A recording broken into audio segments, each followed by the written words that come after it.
Good morning, everybody. I, Dr. B. Venkateshwarlu, Assistant Professor of Chemistry, KNM, Government Degree College, Miryalguda. Today, we are discussed about amino acids for BSc final year students. ఈరోజు మనము amino ఆమ్లాలు అనేటువంటి విషయాన్ని ఇక్కడ చర్చించుకుందాం. ముఖ్యంగా ఇది final year BSc విద్యార్థులకు చాలా ఉపయోగకరంగా ఉంటుంది. ముందుగా what are amino acids? Amino acids are monomers of proteins. These organic acid which contain both NH2 and COOH group. These are generally represented are CHNH2COOH. These are made up of elements like carbon, oxygen, hydrogen, nitrogen and sulfur. In all amino acid, the valencies of carbon is 4. మనము కర్బన సమ్మేళనాలలో NH2 మరియు COOH ప్రమేయ సమూహాలను రెండింటినీ కలిగిన సమ్మేళనాలనే amino ఆమ్లాలుగా వ్యవహరిస్తున్నాం. ఈ amino ఆమ్లాలలో వీటి general formula RCHNH2COOH. దీన్ని బట్టి కార్బన్కు ఉన్నటువంటి 4 సంయోజకతలు 4 వైపులా మనకు భిన్న సమూహాలతో ఒకటి NH2, ఒకటి COOH, ఒకటి హైడ్రోజన్, ఇంకొకటి సబ్స్టిట్యూయెంట్ గ్రూప్గా ప్రతిక్షేపక గ్రూపుగా బంధించబడి ఉంటుంది. అంటే ముఖ్యంగా అమైనో ఆమ్లాలలో మనము గమనించినప్పుడు carbon, oxygen, hydrogen, nitrogen, sulphur మరియు కొన్ని వలయ నిర్మాణాలు కూడా దీంట్లో ఇమిడి ఉంటున్నాయి. So the difference between amino acid or due to the presence of alkyl group. All properties are made up of alpha amino acids. ఇక్కడ మనకు ఉన్నటువంటి ఈ అమైనో సమూహం యొక్క స్థానాన్ని బట్టి అమైనో ఆమ్లాలలో మనము ఆల్ఫా అమైనో ఆమ్లాలని, బీటా అమైనో ఆమ్లాలని, గామా అమైనో ఆమ్లాలని, డెల్టా అమైనో ఆమ్లాలని వీటిని వ్యవహరించడం జరుగుతుంది. సో ముఖ్యంగా ప్రోటీన్ల తయారీలో వాడబడేటువంటి అమైనో ఆమ్లాలు ఆల్ఫా అమైనో ఆమ్లాలు. సాధారణంగా అమైనో ఆమ్లం అన్నది మనకు ఉన్నటువంటి రిప్రజెంటేషన్ ప్రకారం carbon bind with one side NH2 group and another side COOH group in between, so having one hydrogen with a substituent group. మనకు ఈ అమైనో ఆమ్లాల యొక్క సాధారణ ఫార్ములాలో కార్బన్ ఒకవైపు NH2 గ్రూప్ను, మరి ఒకవైపు COOH గ్రూప్ను, ఒకవైపు హైడ్రోజన్ మరియు ఒకవైపు ప్రతిక్షేపకమైనటువంటి సమూహంతో బంధించబడి ఉంటుంది. So based on the amino group and their property, amino acids are classified in different ways. So the first type is amino acids, mainly aliphatic amino acid and aromatic amino acid and heterocyclic amino acids. So that aliphatic amino acids means the amino acid carbon containing aliphatic chains, but the amino acid carbon, central carbon, bind with aromatic ring, they are called aromatic amino acids. When the heterocyclic ring attached with amino carbon, that is called as heterocyclic amino acids. So that aliphatic amino acids further classified to neutral amino acids, acidic amino acids, basic amino acids. So మనకున్నటువంటి amino ఆమ్లాలని వివిధ రకాలుగా వర్గీకరించడం జరిగింది. So ముందుగా నిర్మాణాలని ఆధారంగా చేసుకుని ఈ నిర్మాణంపై ఆధారపడి యాలిఫాటిక్ అమైనో ఆమ్లాలు, అరోమాటిక్ అమైనో ఆమ్లాలు, విజాతీయ వలయ అమైనో ఆమ్లాలుగా వర్గీకరించడం జరిగింది. ఈ యాలిఫాటిక్ అమైనో ఆమ్లాలలో మనం మళ్ళీ ఈ ఆమ్ల స్వభావాలను బట్టి తటస్థ అమైనో ఆమ్లాలను, తర్వాత ఆమ్ల అమైనో ఆమ్లాలను, తర్వాత క్షార అమైనో ఆమ్లాలుగా వర్గీకరించడం జరిగింది. దీంట్లో ఉన్నటువంటి ఈ స్వభావాన్ని బట్టి ఈ అమైనో ఆమ్లాల యొక్క వర్గీకరణ జరిగింది. సో ముఖ్యంగా వీటిలో మనం గమనించినప్పుడు వీటి యొక్క స్వభావము పోలార్ అండ్ నాన్ పోలార్, తర్వాత plus charge and minus charge అనేటువంటి దాన్ని మనం గమనించి వీటిని వర్గీకరించడం జరిగింది. సో దీంట్లో నాన్ పోలార్ సంబంధించిన వాటిలో glycine, alanine, valine, cysteine, proline, leucine, isoleucine, methionine, tryptophan and phenylalanine అనేటువంటివి మనకు నాన్ పోలార్ అమైనో ఆమ్లాల వర్గం కింద తీసుకోవడం జరిగింది. అదేవిధంగా పోలార్ వర్గంలో తీసుకున్నప్పుడు సిరైన్, థ్రియోనిన్, టైరోజిన్, ఆస్పర్జైన్ అండ్ గ్లూటామైన్ వీటిని పోలార్ సంబంధించినటువంటి అమైనో ఆమ్లాల కింద తీసుకోవడం జరిగింది. The total amino acids mainly classified into non-polar and polar based on their nature. So అంటే వాటి యొక్క స్వభావాన్ని బట్టి వీటిని విధ్రువ సమ్మేళనాలుగా, ధ్రువ సమ్మేళనాలుగా విభజించడం జరిగింది. ముఖ్యంగా వీటిలో ఎక్కువగా నాన్ పోలార్ అంటే విధ్రువ సమ్మేళనాలే ఎక్కువగా ఉన్నాయి. ఈ విధ్రువ సమ్మేళనాల్లో glycine, alanine, valine, cytosine, proline, leucine, isoleucine, methionine, tryptophan and phenylalanine ఇవి మనకు విధ్రువ అమైనో ఆమ్ల వర్గం కింద చెప్పడం జరుగుతుంది.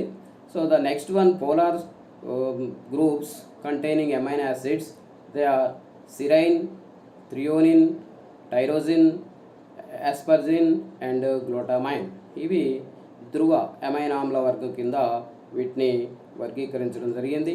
So the next one classification based on the positions of NH2 and COOH groups. So in the amino acids, the position of NH2 group is bind when alpha carbon or beta carbon or gamma carbon or delta carbon etc. So when the attachment of NH2 group on alpha carbon, they are called as alpha amino acids. When the NH2 group is attached on beta carbon, they are called as beta amino acids. When the NH2 group is attached on gamma carbon, they are called as gamma amino acids. When the NH2 group is attached on delta carbon, so they are called as delta amino acids. So that means the amino acids are based on the position of NH2 group on carbon skeleton. They are generally alpha amino acids, beta amino acids, gamma amino acids and delta amino acids are possible. మనకి ఇక్కడ ఈ amino ఆమ్లాల్లో ఉన్నటువంటి NH2 group యొక్క స్థానాన్ని బట్టి amino ఆమ్లాలని మనము alpha amino ఆమ్లమని, beta కార్బన్పై బంధించబడి ఉంటే beta amino ఆమ్లమని, తర్వాత గామా కార్బన్పై బంధించబడి ఉన్నట్లయితే గామా అమైనో ఆమ్లమని, డెల్టా కార్బన్పై బంధించబడి ఉన్నట్లయితే డెల్టా అమైనో ఆమ్లమని వ్యవహరించడం జరుగుతుంది. సో వీటిలో ముఖ్యంగా ఆల్ఫా అమైనో ఆమ్లాలే మనకు చాలా విస్తారంగా, విరివిగా ఉన్నాయి. ఇవి మనకు ప్రోటీన్లను తయారు చేసుకోవడానికి ఎక్కువ ఉపయోగకరంగా ఉంటున్నాయి. నెక్స్ట్ అమైనో ఆమ్లాలని శరీర అవసరాలను దృష్టిలో పెట్టుకొని వీటిని essential amino acids and non-essential amino acids. So which amino acid is must be useful in the metabolisms that body must be required with the help of food or any medicines, they are called as essential amino acids. When the body usually prepared their food, their respiration system or any system, so it is generally called as usual amino acids. So శరీరము తన అవసరాలను దృష్టిలో పెట్టుకొని తనంతట తానే తయారు చేసుకోగలిగినటువంటి amino ఆమ్లాలని అవసర amino ఆమ్లాలని, శరీరము తయారు చేసుకోలేని అమైనో ఆమ్లాలు మనము ఆహార రూపంలో కానీ మందుల ద్వారా కానీ శరీరానికి అందచేయవలసి ఉంటుంది. ఏవైతే శరీరము తనంతట తానే తయారు చేసుకోగలుగుతుందో వాటిని నాన్ ఎసెన్షియల్ అమైనో యాసిడ్స్, అవసర అమైనో ఆమ్లాలు లేదా యూజువల్ అమైనో ఆమ్లాలు. వాటిలో జనరల్ ఎగ్జాంపుల్స్ తీసుకున్నప్పుడు ఎలనిన్, తర్వాత మనకు యాస్పార్టిక్ యాసిడ్, ప్రోలిన్, ఇవి జనరల్గా usual amino acids are non essential amino యాసిడ్స్గా కనిపిస్తున్నాయి. మరి ఏవైతే శరీరం తయారు చేసుకోలేకపోతుందో మరి వివిధ మెటబాలిజమ్స్లో వాటి అవసరం ఉంటుంది కాబట్టి అప్పుడు తప్పనిసరిగా వాటిని ఆహార రూపంలో కానీ మందుల రూపంలో కానీ శరీరానికి అందచేయవలసి ఉంటుంది.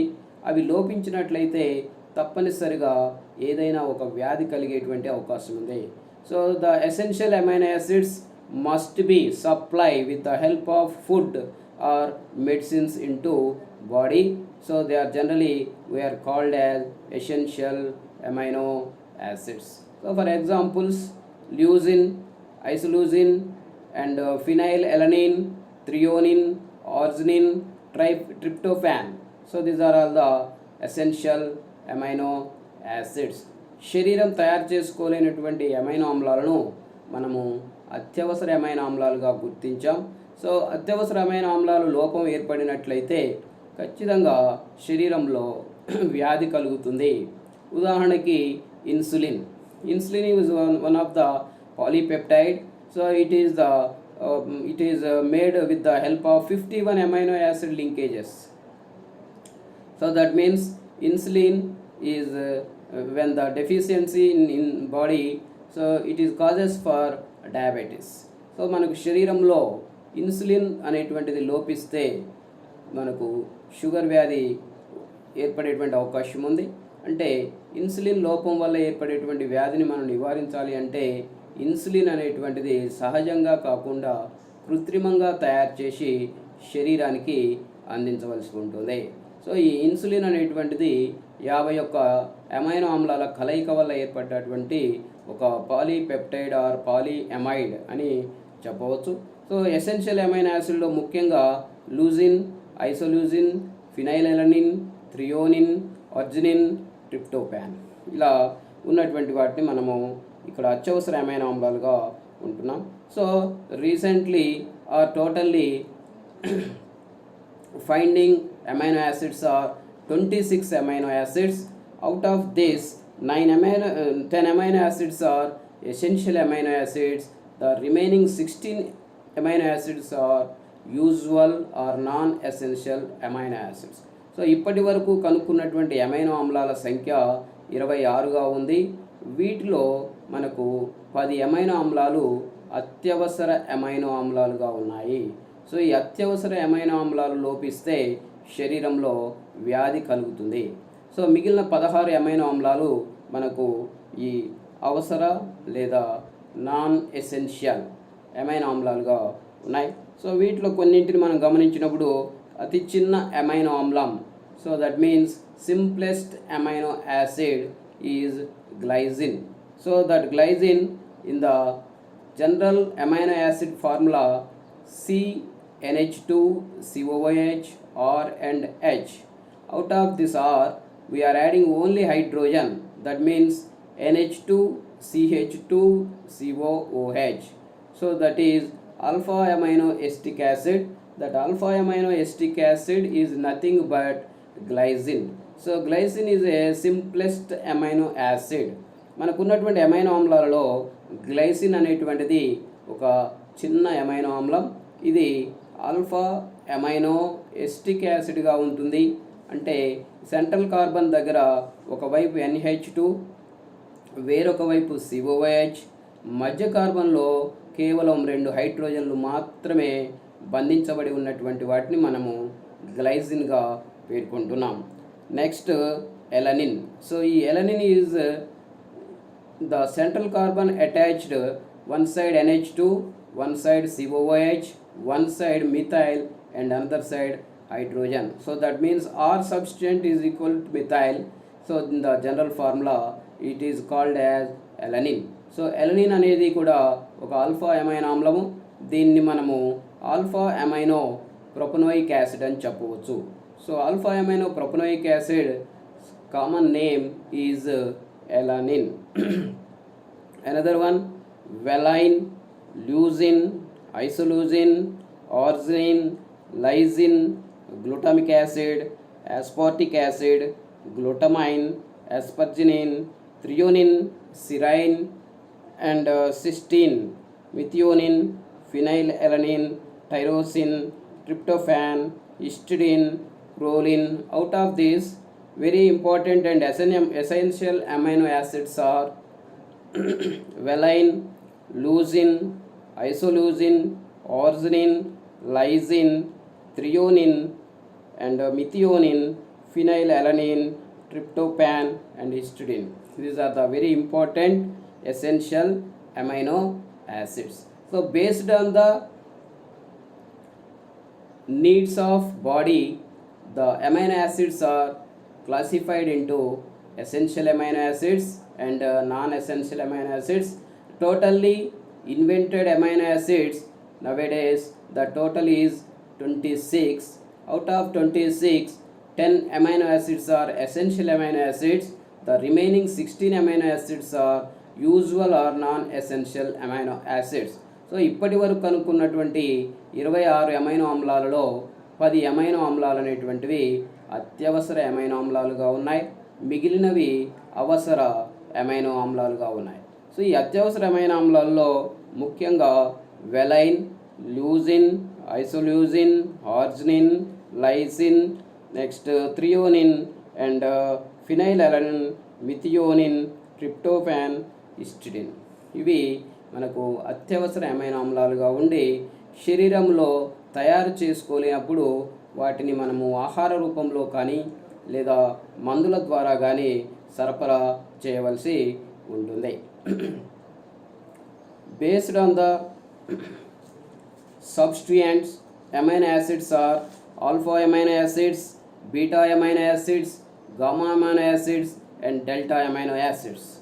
But in this your syllabus only alpha amino acids are given. So that amino acids are based on the basic and acid groups: neutral amino acids, acid amino acids, basic amino acids, sulfur amino acids, aromatic amino acids, heterocyclic amino acids, hydroxy amino acids. మనకున్నటువంటి amino ఆమ్లాలను దాంట్లో ఉన్న NH2 మరియు COOH గ్రూపుల సంఖ్యను ఆధారంగా చేసుకుని తటస్థ amino ఆమ్లాలుగా, ఆమ్ల అమైనో ఆమ్లాలుగా, క్షార అమైనో ఆమ్లాలుగా, సల్ఫర్ అమైనో ఆమ్లాలుగా, ఏరోమేటిక్ అమైనో ఆమ్లాలుగా, హెట్రోసైక్లిక్ అమైనో ఆమ్లాలుగా, హైడ్రాక్సీ అమైనో ఆమ్లాలుగా మనం వర్గీకరించుకోవడం జరుగుతుంది. అంటే based on the NH2 and COOH group. So వీటిలో మనము ముందుగా న్యూట్రల్ అమైనో యాసిడ్స్ లేదా తటస్థ అమైనో ఆమ్లాలు గమనించినప్పుడు వాటిలో glycine, alanine, valine, leucine, isoleucine and serine, threonine. So these are having only 1 NH2 group and 1 COOH group. So out of these amino acids having only 1 NH2 and 1 COOH, they are generally we are called as neutral amino acids.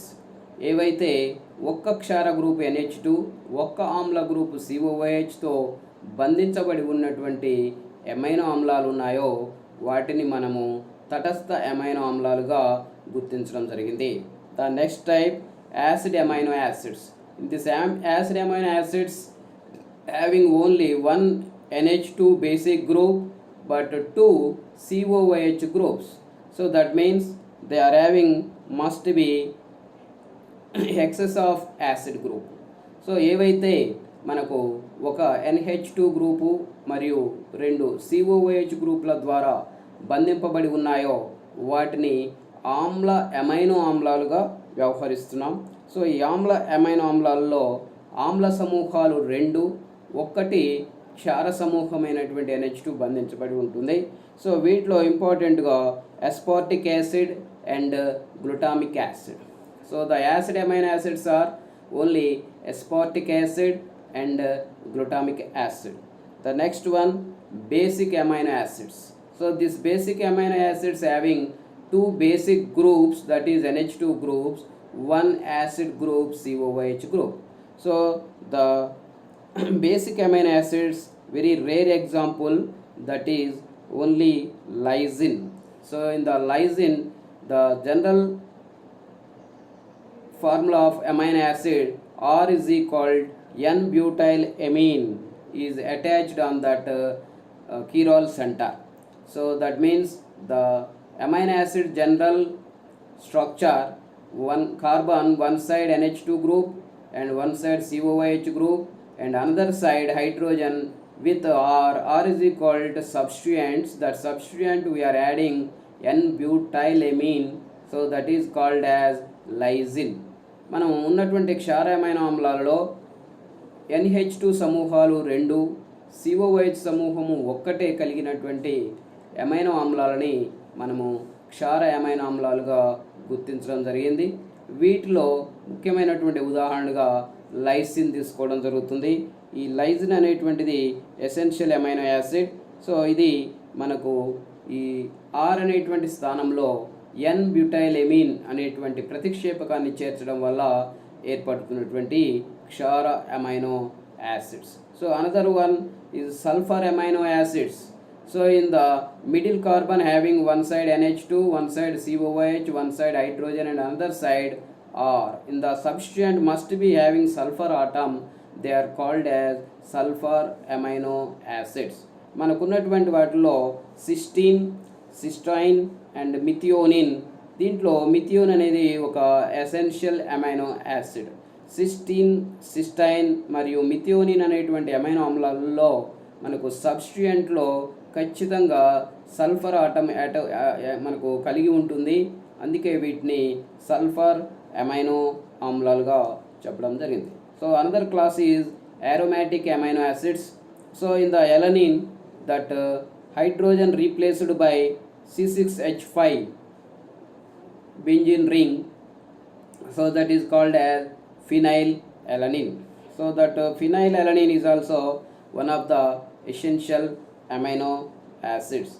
మనకున్నటువంటి సాధారణ ఫార్ములాలో are అనేటువంటి సబ్స్టిట్యూయెంట్గా మనం benzene వలయాన్ని కల్పించినట్లయితే అది మనకు ఈ ఫినైలెలనిన్గా ఉంటుంది. ఫినైలెలనిన్ అనేది ఒక అత్యవసర అమైనో ఆమ్లం. Next one, heterocyclic amino acids. The substituent must be having one heterocyclic group. So their examples are proline and beta hydroxy proline. These are the important heterocyclic compounds. మనకున్నటువంటి సాధారణ ఫార్ములాలో ఆర్ అనేటువంటి స్థానం కింద విజాతీయ వలయాన్ని బంధించినట్లయితే ఏర్పడేటువంటి అమైనో ఆమ్లాలే విజాతీయ వలయ amino ఆమ్లాలు. అవి ముఖ్యంగా ప్రోలిన్ మరియు 4-hydroxy proline. The next one, hydroxy amino acids. That hydroxy amino acids are mainly serine and threonine. So that threonine is also one of the essential amino acid. So these are the important classification based on the groups. So the amino acids are only one NH2, one COOH attached with one chiral carbon. That chiral carbon valencies, 4 valencies are bind with 4 different groups. So that 4 different groups, one is must be NH2 and another one is COOH. At the alpha carbon having the amino group is simply we are called as alpha amino acids. So the natural amino acids are must be having levorotatory amino acids. మనకు ప్రకృతిలో లభించేటువంటి amino ఆమ్లాలను గమనించినప్పుడు వీటిలో మనకు ఈ అసౌష్ఠవ carbon వద్ద లేదా కీరాల్ కేంద్రం వద్ద NH2 మరియు COOH, H మరియు ప్రతిక్షేపకాన్ని గమనించినప్పుడు NH2 అనేది ఎల్లప్పుడూ ఎడమ వైపుకు ఉంటుంది. The rotation of plane of polarised light rotated into left side or anti-clockwise direction, they are simply we are called as levorotatory or L isomers. So amino ఆమ్లాల్లో కూడా సహజంగా లభించేటువంటి అమైనో ఆమ్లాలను గమనించినప్పుడు వీటిలో కీరాల్ కేంద్రం వద్ద ఉన్నటువంటి NH2 సమూహము మనకు ఎడమవైపు కలిగి సమతల ధృవిత కాంతి యొక్క భ్రమణాన్ని ఎడమవైపుకు భ్రమణం చెందిస్తుంది, అపసవ్య దిశకు భ్రమణం చెందిస్తుంది. అలా చెందించేటువంటి వాటిని మనము ఎల్ అమైనో ఆమ్లాలుగా గుర్తించడం జరిగింది. The next one, preparation of amino acids. So that preparation of amino acids, number of methods are available, but in the important methods are from alpha halogenated acids and Gabriel synthesis and sticker synthesis are very important. So first one from halose derivative acids. So that means the acetic acid undergo Helvollard-Zelensky reaction. It is formed as alpha halo derivative or alpha halo carboxylic acid. So that alpha halo carboxylic acid treated with ammonia, so undergo amination, it is formed as alpha amino acid. So for example, we are taking acetic acid. So acetic acid treated with chlorine or bromine, it is formed as bromo or chloroacetic acid. So that chloro or bromoacetic acid treated with ammonia, it is converted into alpha aminoacetic acid. Alpha aminoacetic acid is nothing but glycine. Alpha aminoacetic acid is nothing but glycine. So the next one, Coop synthesis, is also available for the preparation of amino acids. So in the Coop synthesis is also the carboxylic acids, first we are treated with sodamide and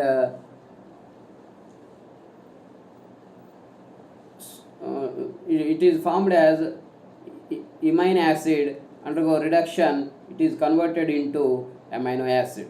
So that means the Coop synthesis useful for the preparation of alpha amino acids, but the intermediate product is amino acid. So మనము ఈ కూప్ సంశ్లేషణ ద్వారా కూడా amino ఆమ్లాలను తయారు చేయవచ్చు. వీటిలో ముందుగా మనము కార్బాక్సిలిక్ ఆమ్లాలను తీసుకొని మనకు సోడియమైడ్ అనేటువంటి పదార్థాన్ని కలపడం ద్వారా ఇది ముందుగా ఇమైనో యాసిడ్గా మారుతుంది. సో దట్ ఇమైనో యాసిడ్ని మనము క్షేకరణం చెందించుకున్నట్లయితే అది అమైనో యాసిడ్గా మార్పు చెందుతుంది. So next one, Gabriel synthesis. In the Gabriel synthesis, we are using thaliamides, mainly potassium thaliamides. That thaliamides treated with alpha halo esters. That combination of thaliamide with alpha halo ester gives a addition compound. That addition compound undergo hydrolysis with the presence of 20% HCl. It is converted into alpha amino acid and thalic acid.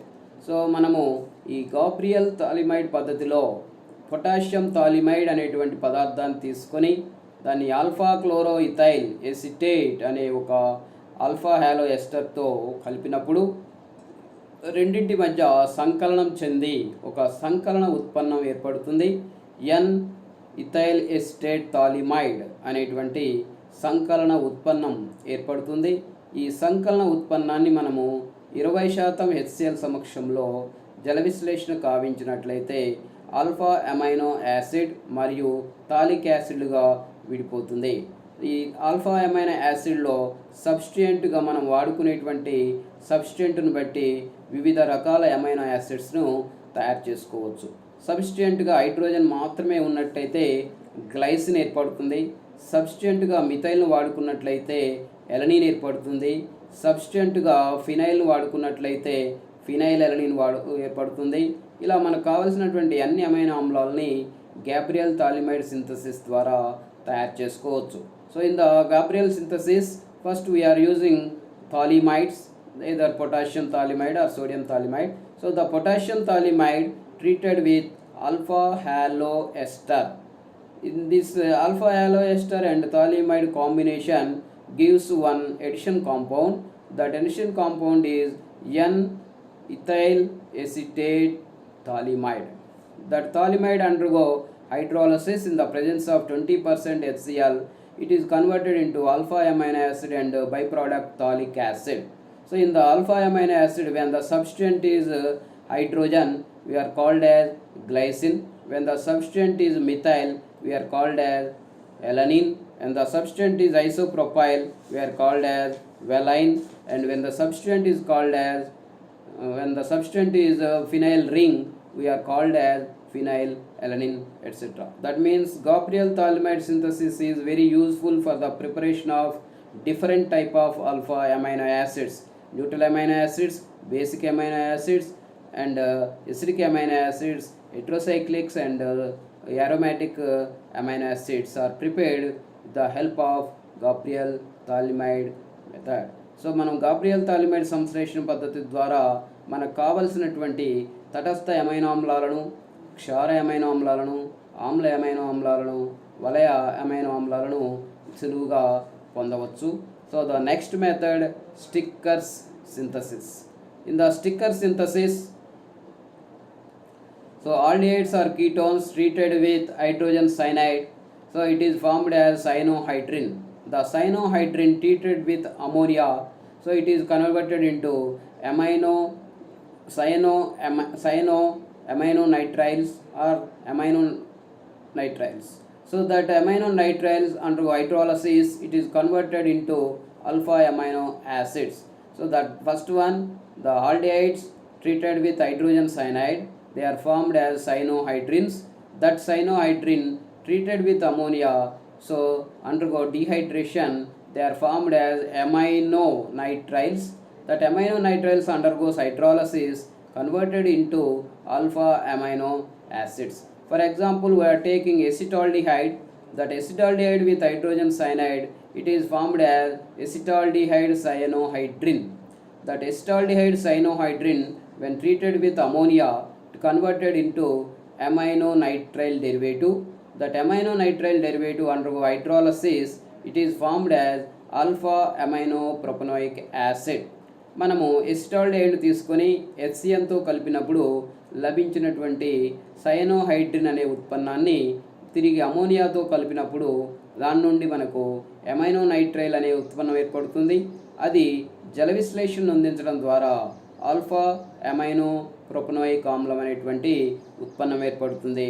అనగా sticker సంశ్లేషణలో ఎప్పుడూ కూడా మనము ఈ సైనోహైడ్రిన్ డెరివేటివ్స్ని వాడుకుంటున్నాం. సైనోహైడ్రిన్ డెరివేటివ్స్ని అమోనియాతో కలిపి చర్యనందించడం వల్ల ఏర్పడిన amino నైట్రైల్స్ని జల విశ్లేషణ చేయడం ద్వారా ఆల్ఫా అమైనో యాసిడ్స్ని పొందవచ్చు. అంటే అమైనో యాసిడ్స్ ప్రిపరేషన్లో important preparations Gabriel tholimide method and sticker method are very useful. So the next one, properties of amino acid. So the important properties of amino acids. Amino acids are colorless crystalline solids.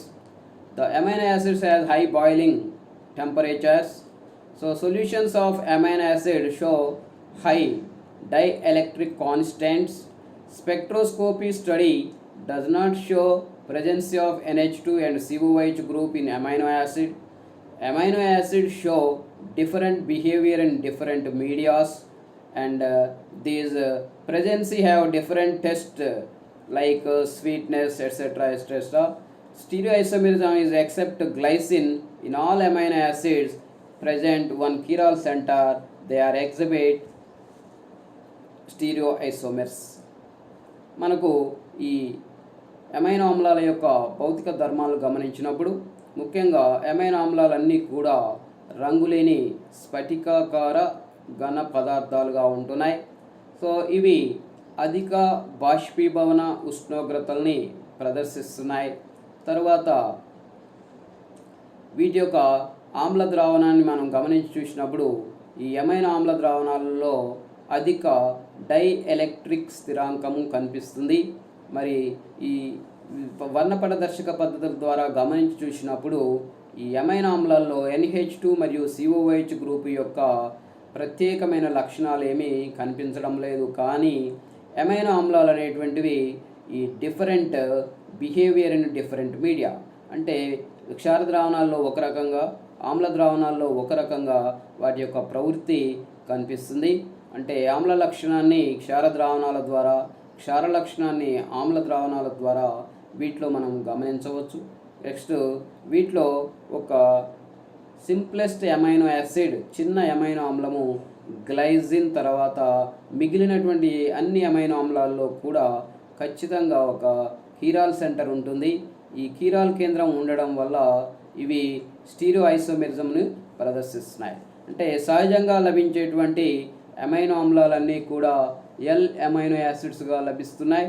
ఈ L amino యాసిడ్స్లో ముఖ్యంగా మనకు NH2 group అనేటువంటిది ఎడమవైపు ఉండడం వల్ల సమతల ధృవిత కాంతిని ఎడమ వైపుకు భ్రమణం చెందించి ఇవి ఎల్ అమైనో యాసిడ్స్గా స్టీరియో ఐసోమర్స్ని ప్రదర్శిస్తున్నాయి. ప్రత్యేకంగా ఇవి జ్విటరయాన్ని ప్రదర్శిస్తున్నాయి. So zwitterion means in any amino acid solution the acid liberate H plus proton. That proton accept base NH2 group. It is formed as a plus and minus containing salt. So that means a dipole containing salt is simply we are called as zwitterion. So the amino acids are simply exhibit zwitterions. For example, glycine that is having NH3 plus CH and COO minus type of zwitterion. So that amino acid solutions are having zwitterions with isoelectric points. So any substance exhibit certain pH value. That pH value we are passed current, that salt solution does not polarized either cathode side or anode side is called as isoelectric point. So in this amino acid solutions, these are also exhibit isoelectric points. So particularly glycine isoelectric point is at the pH value 6.1, alanine 6.0, histidine 7.59, lysine 9.74, arginine 10.75, and etc. So the important chemical properties are mainly the chemical properties of amino acids exhibit due to NH2 group and due to COOH group. So the NH2 is perfectly amine group. Amines are perfectly bases. They are exhibit basic characters. And the COOH group is carboxylic acid. That acid must be exhibit acidic nature, so and exhibit acid properties. So for example, from NH2 side with alkyl halide, hydrogen replaced by NH2, N-alkyl derivatives are formed. For example, we are taking glycine treated with alkyl halide, it is formed as alkyl glycine, and further alkylation it is converted into N, N dialkyl glycine. So another example, the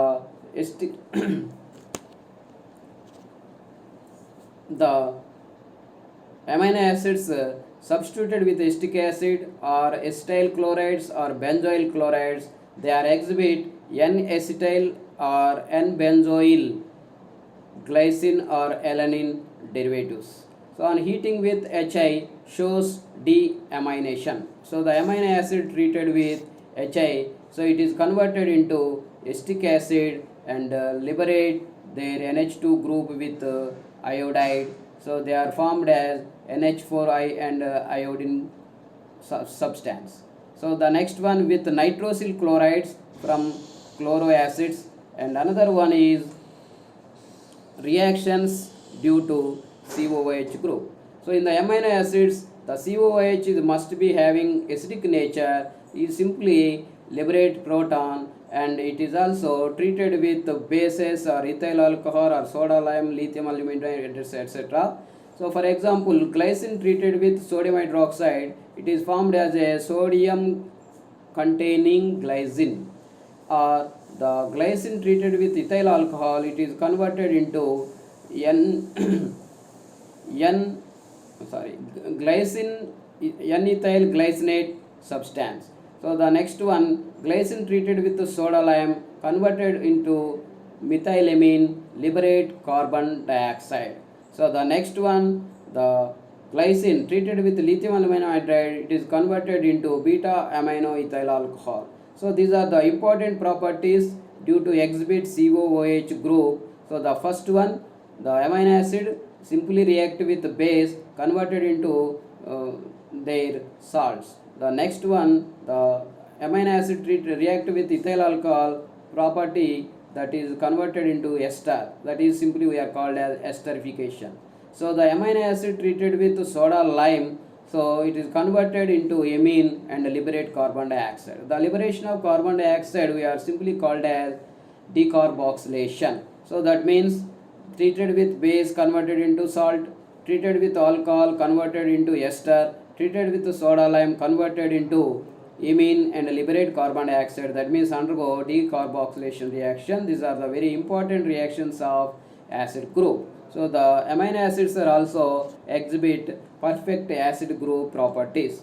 So the last one, that is peptide or amide bond. So the linkage of two amino acids gives C double bond O NH bond. That C double bond O NH bond is we are called as simply peptide bond or amide bond. So when we are taking two amino acid monomers, one amino acid monomer basic group OH of acid group, that between the acid and base NH2 and COOH, one radical produces H plus and another radical produces OH minus.